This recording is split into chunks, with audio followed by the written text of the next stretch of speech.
Hello, everybody. This is Skip Elsheimer. Welcome to the AV Geeks lunchtime streaming show, where we watch old 16mm films, and that was some outtakes from the Cornet film about square dancing. You noticed it was sometimes upside down, it was reversed, it was all over the place, and so that was all taped together on one big reel, and so we scanned it, and when I scan it and then prep it for doing stuff for stock footage or whatever, I reverse it and flip it and all that stuff. So this was a quick and dirty version of that, where I flipped it because I thought most of the footage was going to be right side up, but I would say that it was probably 50-50. And so when it was right side up, and you notice people were kind of doing things weird, it's because the footage was also backwards. So that's what that's all about. Here's an example of the new AV Geeks mug. It comes in 3 sizes. You can buy it at the AV Geeks store, which is on the YouTube channel. And these are made on demand, and it also has a drawing of me on the other side. And this is coffee.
Is this coffee? Well, no. This is coffee.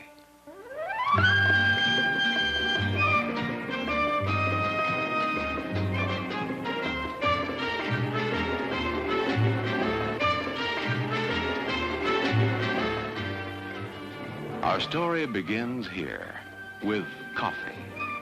Its flavor caught in the closed fist of the bean, freed then by the grinding mills in an endless cascade, brewed into a beverage that is consumed in the hundreds of millions of cupfuls each day. In this beverage that has become so much a part of our lives, there is a background, a tradition that reaches deeply into the culture of many lands. Its beginning under warm tropical sun, the care and attention to which it is treated during its journey from tree to cup.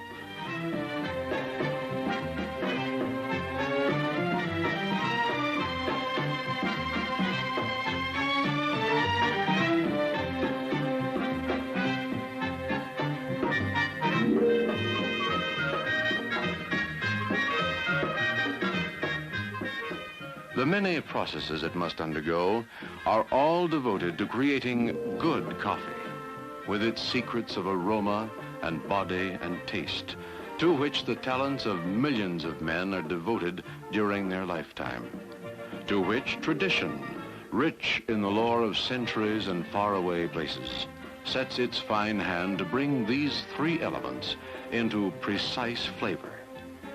The tastes of fine coffee extend over a wide range, but for each palate, there is a flavor that is just right.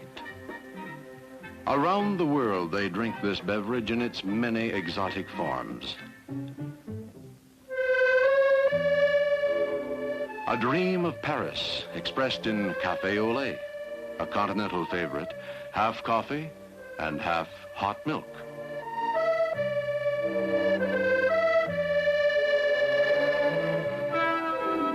The canals of Venice and the romance of cappuccino, like café au lait, but topped with whipped cream and a sprinkle of grated orange peel.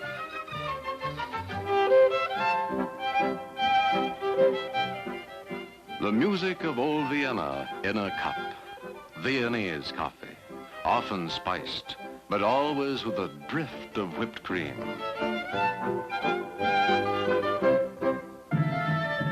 The mystery of Istanbul and the eastern lands in Turkish coffee, foam hiding the rich, sweet brew. The vigor of Latin American coffees, dark and zesty, served black in tiny cups with plenty of sugar. But always, it is coffee. How then do we make the perfect cup of coffee to our taste? Success lies in a single word: care. 3 simple ingredients go into the brewing process: water, coffee, time. Care will produce a perfect result every time. The beginning is the coffee pot, and there are as many varieties and types as taste will dictate. Yet, each is intended to do the same thing in a different way, to produce perfection in a coffee cup.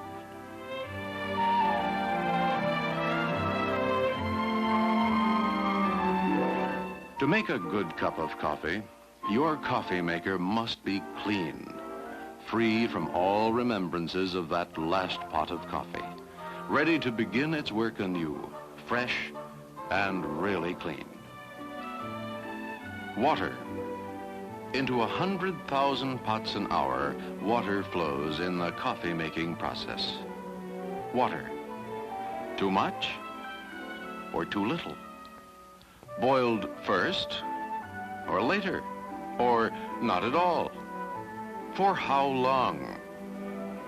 And yet, there is only one correct way. Water, the first element, carefully measured, clean and cold. 3/4 of a measuring cup for each cup of coffee, then brought to a full boil.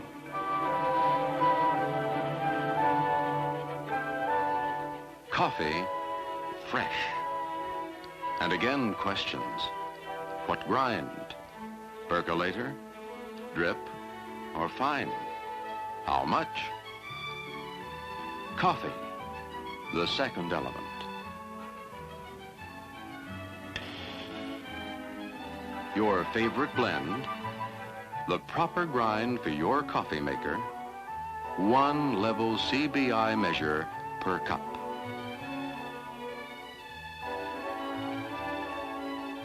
This, found in many homes, is the same as this, a Coffee Brewing Institute approved measure. So whether you use one or the other, the measurement will be the same, and it will be accurate.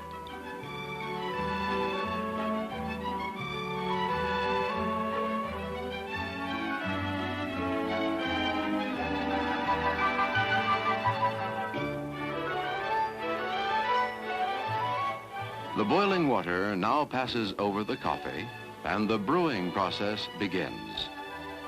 The flame is lowered, and, well, watch. The third element is time, and it too must be measured accurately. The minutes counted. The flavor will emerge as the process continues.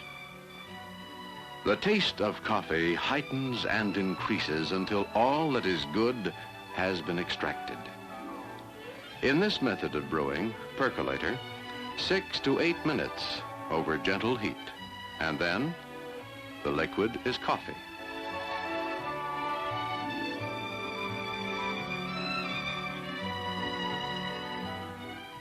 From these grounds, there remains nothing more to gain but bitterness.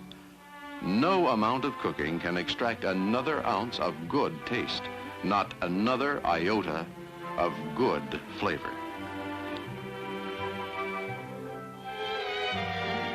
In the drip method, the coffee is measured and placed in the pot.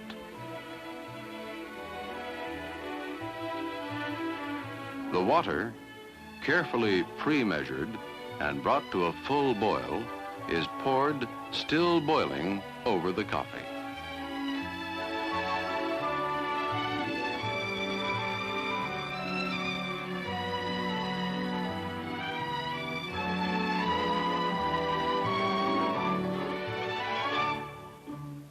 The time? It should take only 4 to 6 minutes. In the vacuum method, the coffee is carefully measured into the top bowl. The water is brought to a full boil before the brewing process is allowed to begin.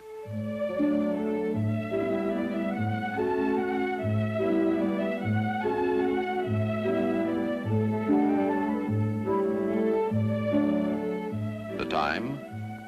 Not more than 3 minutes after the water and coffee are in contact.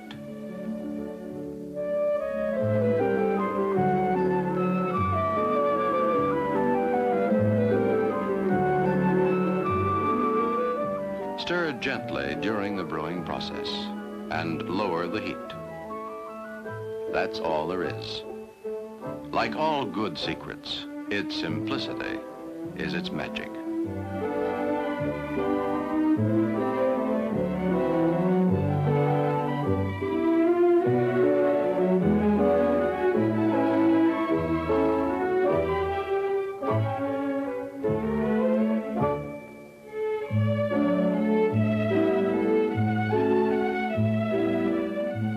The incomparable goodness of coffee has now been captured in a cup. It has substance, a body to go with its aroma and its taste. When prepared this way, it will be perfect every time. 3 magic ingredients. Water, fresh and carefully measured.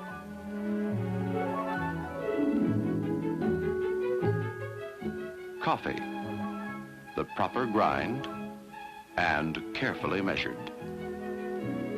Time, carefully measured.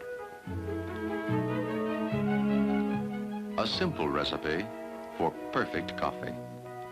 Perfect coffee, sending its glow into our lives around the clock. It helps us start the day with warmth and vigor.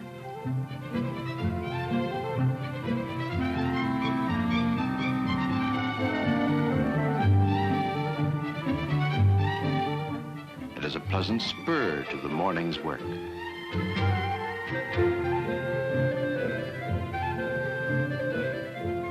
It provides the essential part of our pause at noon, indispensable during that unhurried hour in a world that often forgets to stop. In the romance of evening, when young dreams glow softly, coffee is always a perfect companion.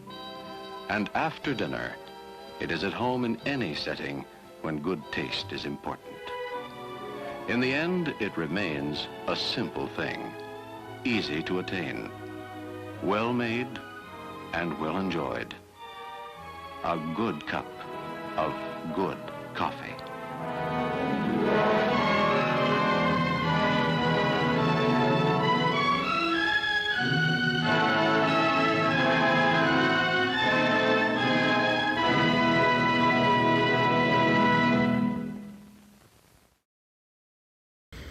Wow. Yeah.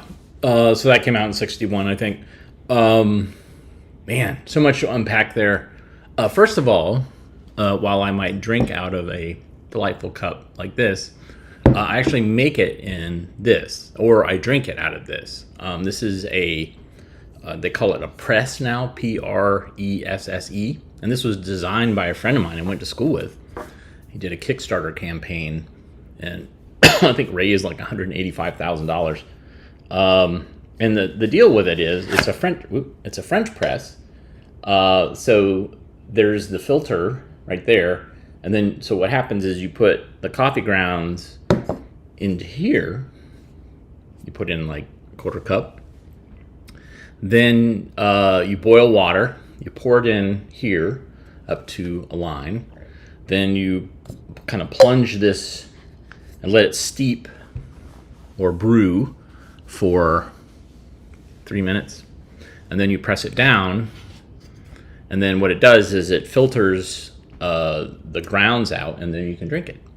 And yeah, big fan. The reason why is because prior to this, I had French presses that were glass, and I broke like 3 in a very short succession. The worst of it was one was full, and I kind of plunged it, and it popped over, and so it smashed, and there was hot coffee grounds and glass all over my counter and kitchen floor. And I was like, oh, I just wanted some coffee.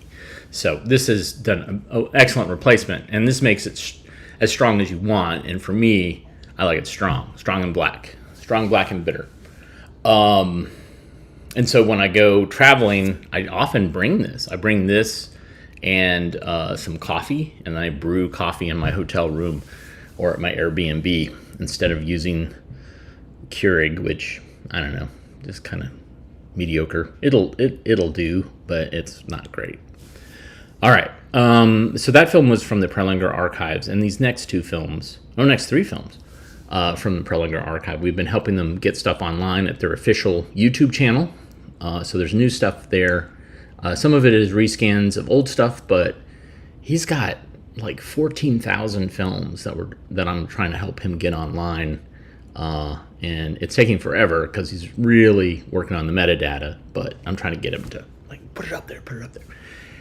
Anyhow, this one is a curiosity.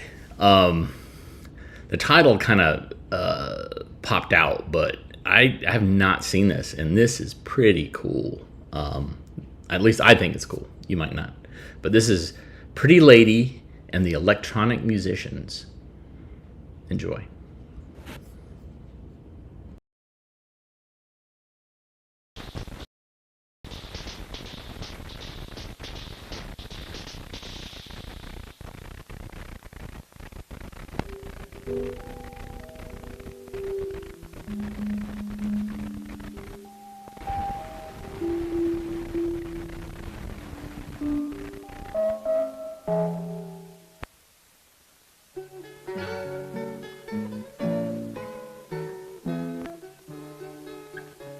Once upon a time, there was a very pretty lady. Just a minute, my lady.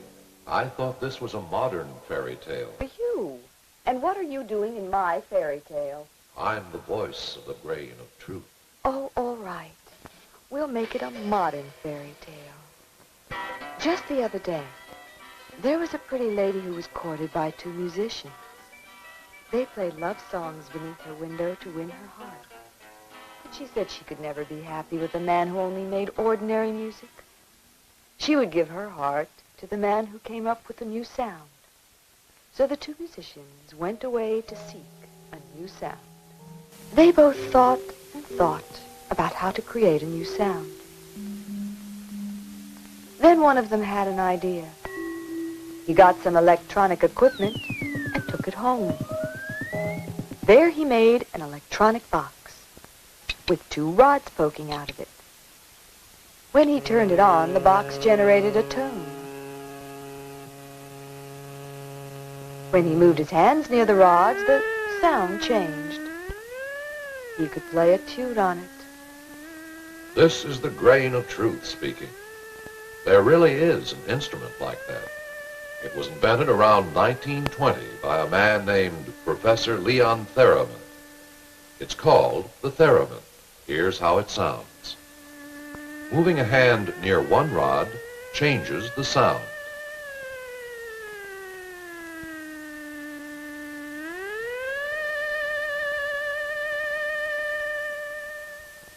Moving a hand near the other rod makes the sound louder. or softer.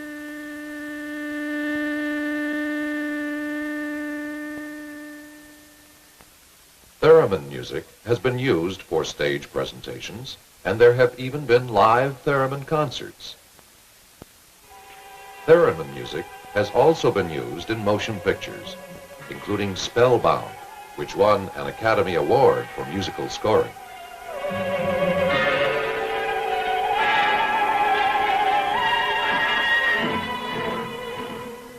Meanwhile, the other musician took a steel guitar string and stretched it over a sort of microphone, something we call a pickup, using the pickup, an amplifier, and a loudspeaker. He plucked the string and produced a whole new sound. To explain it simply, when the string vibrated, impulses were produced within the pickup. These impulses were made stronger by the amplifier, and the result was heard from the loudspeaker.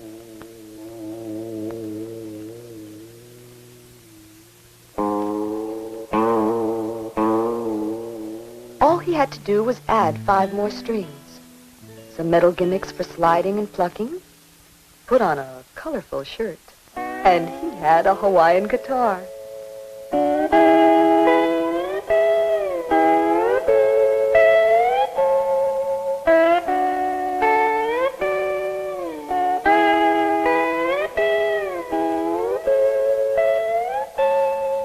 The 2 musicians again called upon the pretty lady.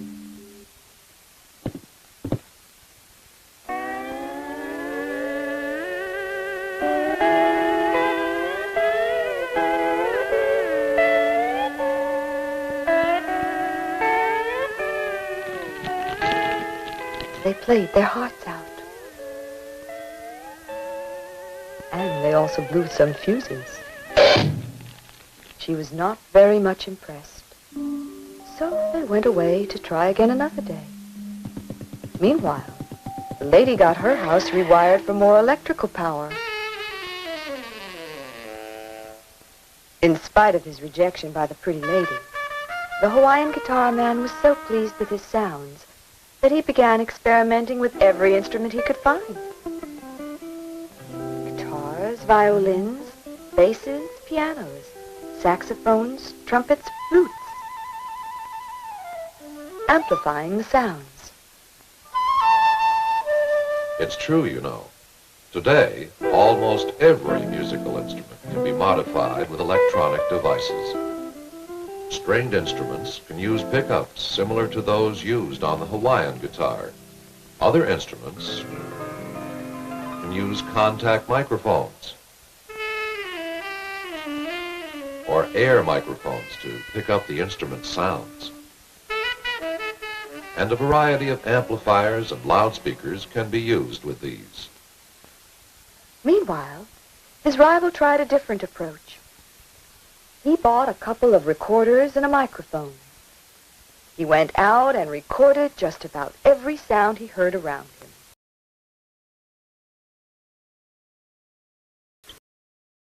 The wind in the trees, splash of water, man-made sounds, traffic sounds,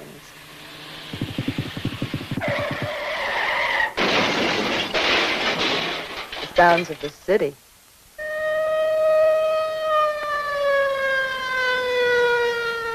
He took all these recordings home with him and began to do things. Some he played slow down. Some he played speeded up.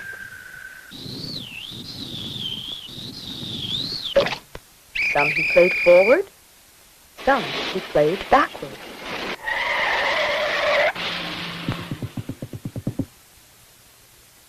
First he joined them together and played them in order.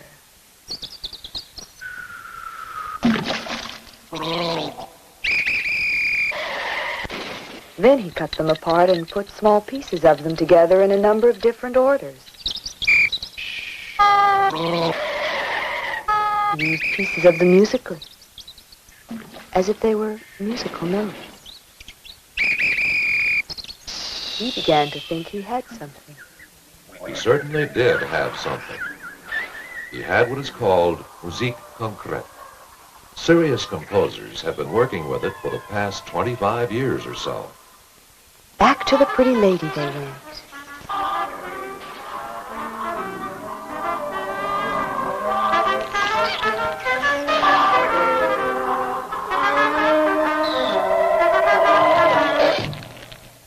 Back to the sounding board they went. Meanwhile, more electrical power. The second musician now took his amplified instrument and this time began to make strange sounds with them. That's right. Amplifiers and their related equipment can do more than just make sounds louder. They can change them in many ways, into some of the sounds heard in current music, from the festival to the concert hall. Some of the ways... All of this gave the first musician an idea. Why, he thought, couldn't I build a machine which generates the sound as well as amplifying and changing it? I'll invent a machine that produces synthetic sound. I'll call it a sound synthesizer. Real modern-day sound.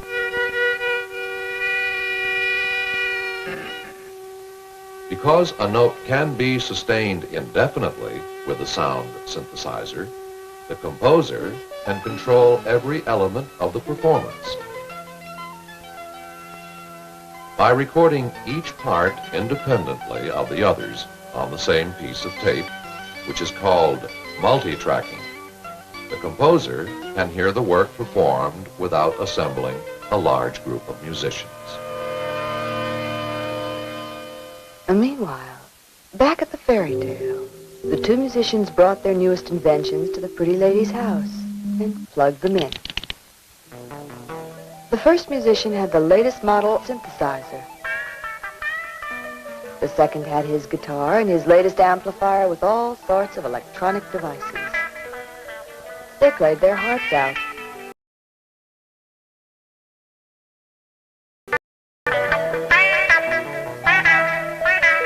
But when they were finished, there was no applause, no cheers. In fact, there was no pretty lady. It seems she had run off with the electrician. Oh, well, that's the way the transistor bounces.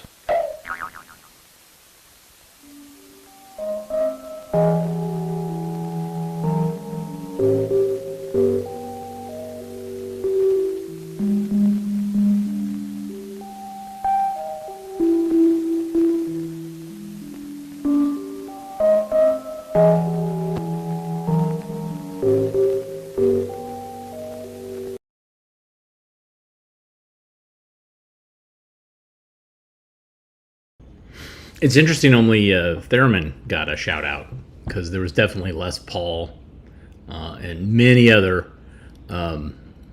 musicians in there. And it made me very happy to see that you guys were coming out with different names of who it could potentially be.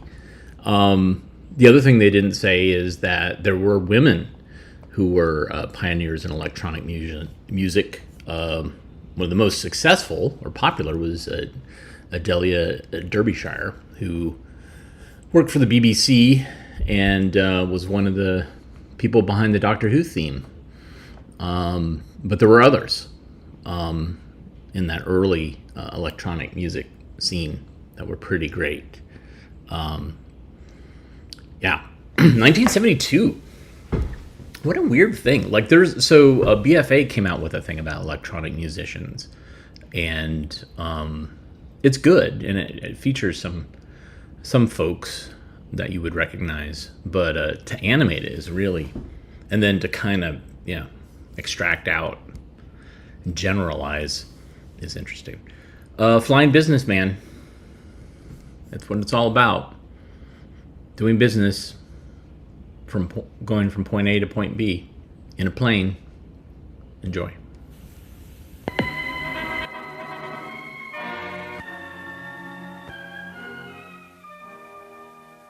Attention, please. Flight 631 for Salt Lake City, Denver, and New York is now boarding at gate number 7. Board flight 631, please. Attention, please. Flight 549 from Miami and intermediate cities. Now Down to Boston, over to El Paso, into Chicago, out to Portland, Oregon. 9.5 hours from coast to coast. 4.5 hours from Jackson, Mississippi to Detroit, Michigan. North, south, east, west. There are 27 scheduled airlines. There are almost 600 airline stops. Every major city, every state in the 48 touched on by the unseen high roads of the sky. The easiest method of travel yet devised by man. America travels the air about its business, casual and matter of fact. Businessmen in particular travel the airlines, buying, selling, developing, and organizing. The man with the briefcase, weaving the pattern of American business, carrying contracts and plans and specifications, breaking bottlenecks, meeting deadlines. The American businessman, transferring from airliner to air taxi, from one airplane to another, flying on to smaller towns, to plants and mines and mills, using the air taxi as the quickest and most efficient means of reaching his destination. Air taxis are convenient. Privately owned and operated, they are comfortable airplanes piloted by experienced and able men. There are more than 1,500 such operators licensed to carry people and property. Air transportation is their business. Ground transportation is also being provided for by many airport operators. Transportation after arrival has been a major problem. No one has realized this more clearly than the men who manage the airports. They're finding ways to meet the problem. One answer is the airport courtesy car. These cars are owned and maintained by the airport. They are furnished at a low charge and as a customer service to out-of-town people. Business flying is on the increase. So, too, are the airports providing this courteous service. To the flying businessman, the airport courtesy car is important. It is the last link in his transportation investment.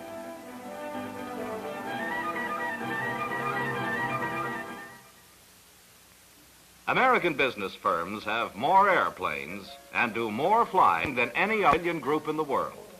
Both civil type and military type airplanes have been converted into flying offices. These offices move over the country at speeds of from 150 to 300 miles an hour. More territory covered, far less travel time involved, and work goes on during the flight. They go when they wish and where they wish. They do business as usual in the comfort and privacy of the company-owned airplane.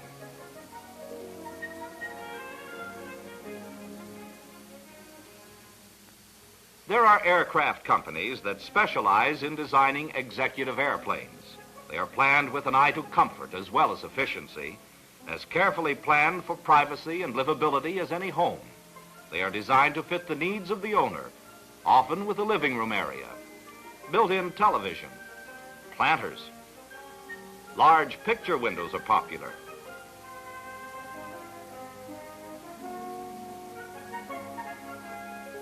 Cabins and vestibules are soundproofed with sound-absorbing material. Tables and furnishings are specially designed. There is often an air-to-ground telephone. This company vice president flies at 12,000 feet elevation in a corporation-owned Martin B-26 conversion. He travels at 300 miles per hour in a soundproof, pressurized cabin capable of accommodating 16 people. Since many business flights are made at night, these airplanes are equipped for relaxation as well as work.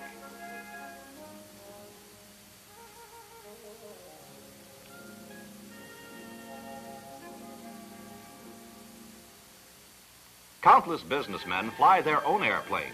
The majority of airplane owners are over 40 years of age. Banker, salesman engineer, auto dealer, executive secretary, district distributor, sheep rancher, roller rink operator, machine builder, brace maker, broker, construction engineer, electrical contractor, plumber, doctor, combustion engineer, cattle buyer, retailer, builder, veterinary, salesman, repairman, lawyer, insurance agent. And then there are businessmen every day turning their thoughts to the airplane and learning to fly. This man is a qualified flight instructor. His business is teaching people to fly. He is understanding and courteous. He has a sound knowledge of airplanes and what they can do.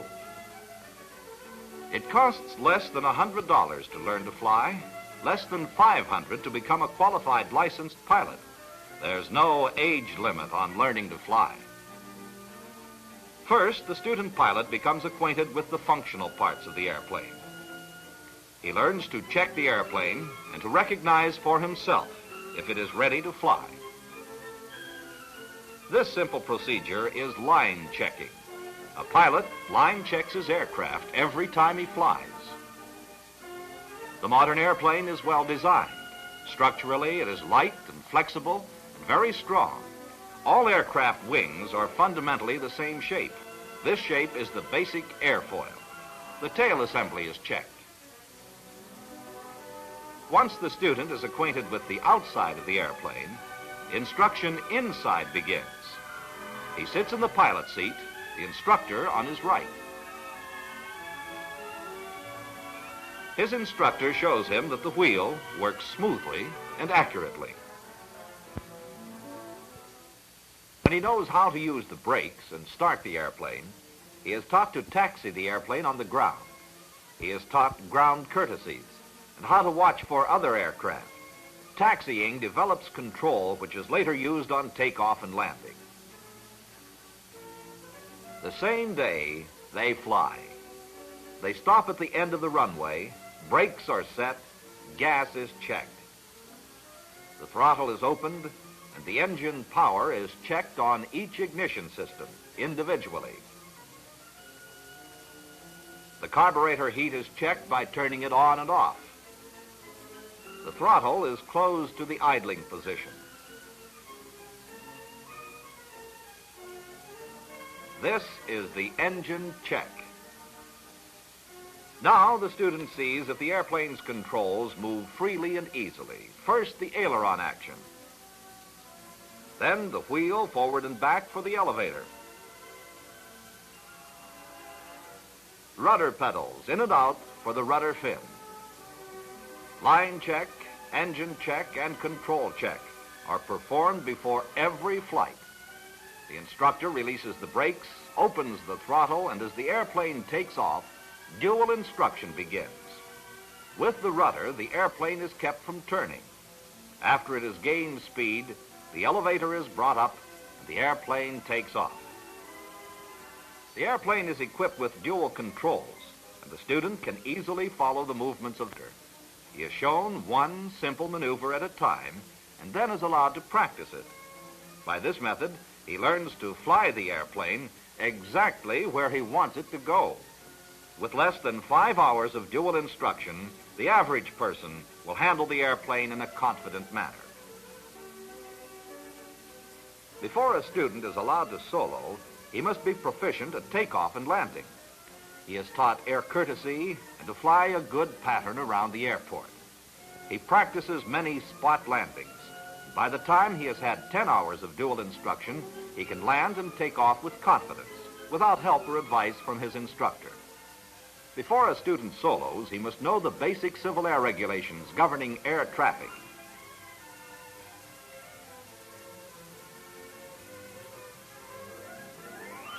When the instructor is satisfied that his student knows the simple regulations and that he is capable of flying the airplane alone, he asks him to make 3 takeoffs and 3 landings.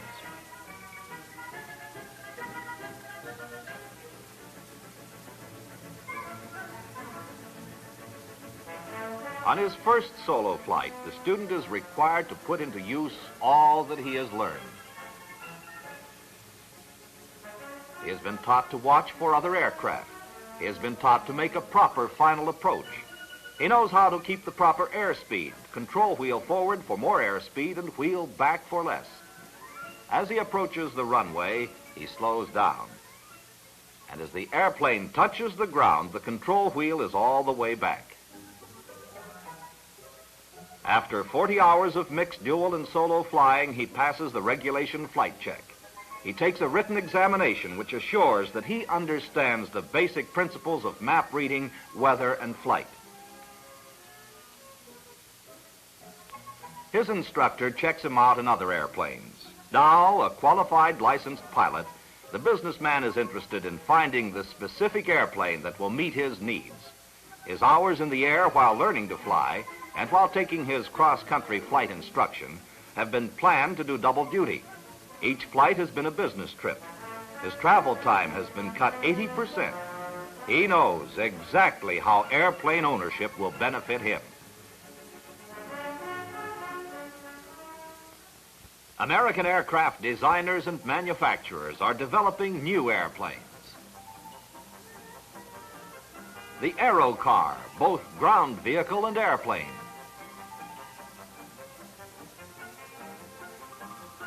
The Hummingbird Channel Wing.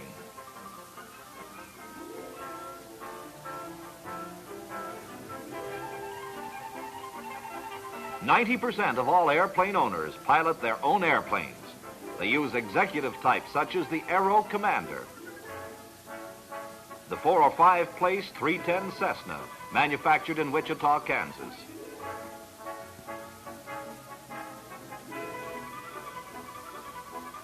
The 6 place Bonanza, also manufactured in Wichita.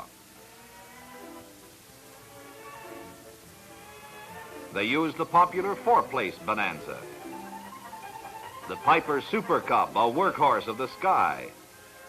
The Call Air from Afton, Wyoming. Aeroncas. Stinsons. Air Coups. Luscombe's. Navions. There are all kinds of airplanes. Their biggest single user is the businessman.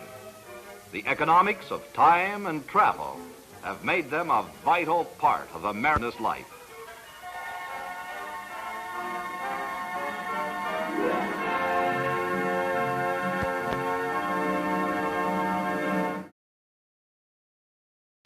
It's so convenient. Oh my gosh, the people who I know who got their pilot's license, the amount of money that they spend and continue to spend, especially if they actually have an airplane, it's outrageous. It is definitely a upper class hobby. Yeah, it's nuts. Find a cheaper hobby. Might I suggest marionettes? And might I suggest ones telling classic Iranian folk tales?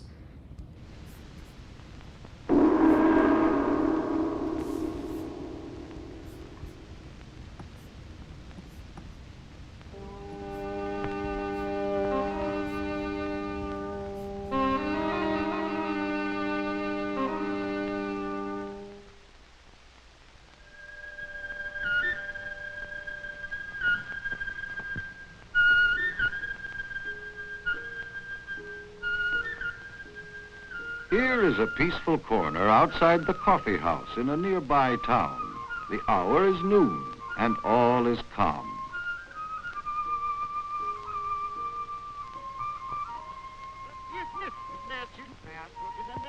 It does not matter what is being said here, so long as you understand that it is Hamid, the young radical, gently explaining his opinions to the people.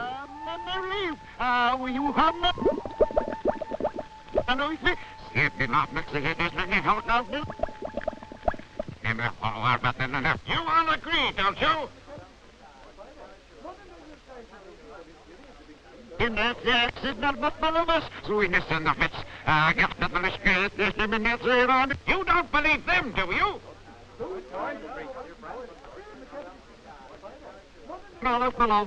And one more thing.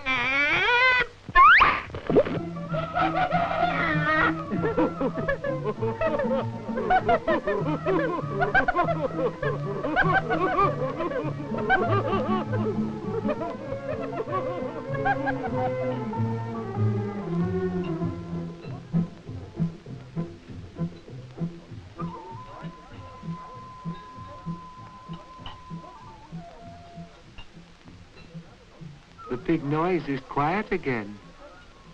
Don't laugh, Burhan. A loud voice is necessary to shout the changes coming in our lives. Did you see how intently the people listened? They could not help listening, Hamid. But did they believe you? How could they deny me? Since the days of Nasruddin Hoxha, people have not confused loudness with truth. Sit down, Hamid. If you think people believe most in the loudest voices, let me tell you the story of how the Hoxha was almost ruined by his wife.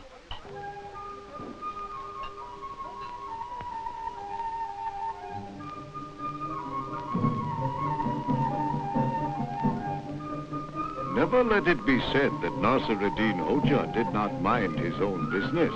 In fact, he even minded it when he was asleep. In one dream, a merchant offered him only 9 lira for some wool, but the Hoxha was smart enough to hold out for 10. Then, before he could sell his wool, the sound of someone outside interrupted the Hoxha's sleep. Even so, Nasruddin kept his eyes shut and cried out, "Come back, come back! I'll settle for the 9.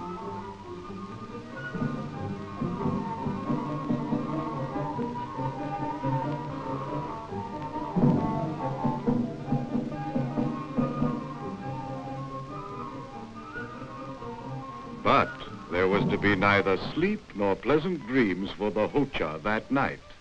His wife had stayed out late again, gossiping with a neighbor. Now she found herself locked out and began begging Nasruddin to let her in.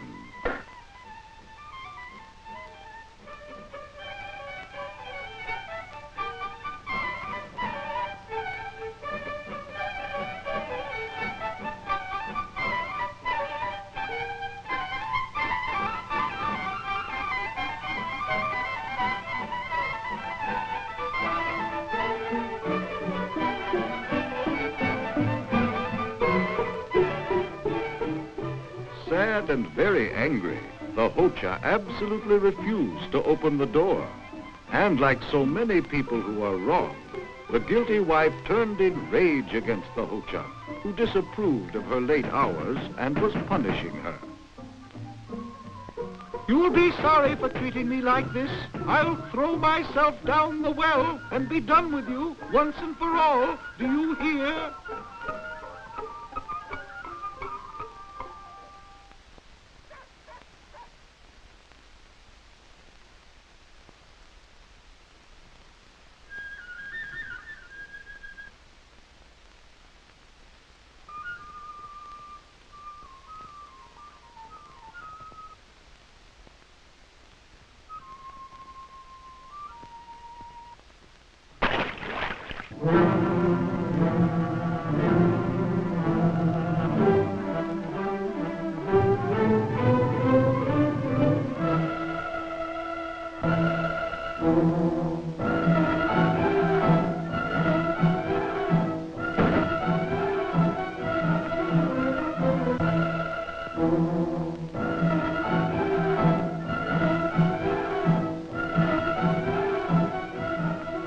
When the wife appeared again, she was inside the house, and it was the Hoxha who was locked out. Now he began pleading to be allowed back into his own home, but his wife answered with a wicked laugh. Now I'll let everyone know about you. I'll tell them you go off every night and leave me alone. With that, the wicked woman began to cry out dreadful tales of the Hoxha's misdeeds. And the more Nasruddin protested, the louder his wife screamed her falsehoods into the quiet night air.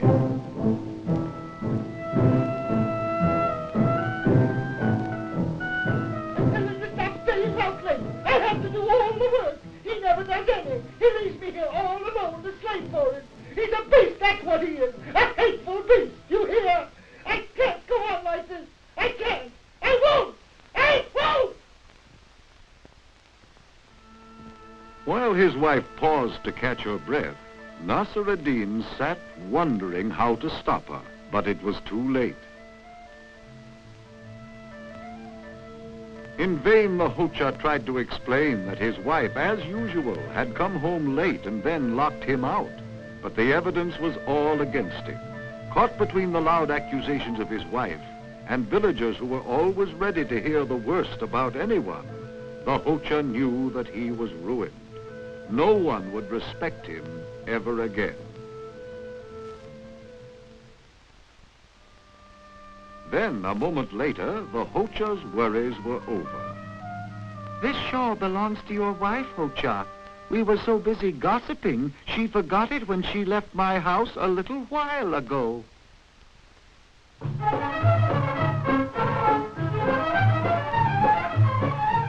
Now there was no more laughing at the Hoja.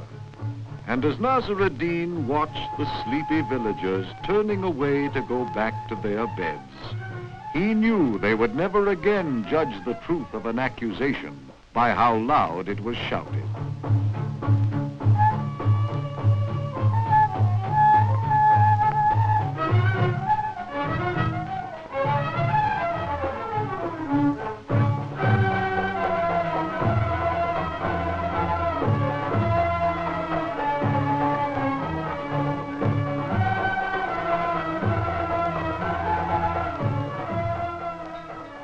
And so, to this day, no wise man ever believes the loudest voice is the truest just because it drowns out all others. Can we forget this lesson from Nasr ad-Din Hoja?